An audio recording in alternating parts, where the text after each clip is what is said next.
दोस्तों आईपीएल 2026 में फिर भिड़ेंगी दो खतरनाक टीमें, जीटी वर्सेस आरसीबी।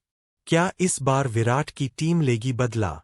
दोस्तों 24 अप्रैल को आईपीएल 2026 का बड़ा मुकाबला खेला जाएगा, जहां गुजरात टाइटंस और रॉयल चैलेंजर्स बेंगलुरु आमने-सामने होंगी। यह मैच बेंगलुरु के चिन्नास्वामी स्टेडियम में शाम 7:30 बजे शुरू होगा। आरसीबी को अपने होम ग्राउंड का फायदा मिलेगा, जहां बल्लेबाजों के लिए पिच काफी अच्छी मानी जाती है।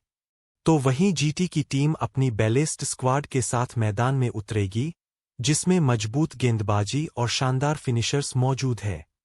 दोस्तों इस मैच में नजरें होंगी बड़े खिलाड़ियों पर, क्योंकि यही खिलाड़ी मैच का रुख बदल सकते हैं। फैंस को एक हाई स्कोरिंग और रोमांचक मुकाबले की पूरी उम्मीद है। तो आप किसे सपोर्ट कर रहे हो, आरसीबी या जीटी? कमेंट में जरूर बताओ।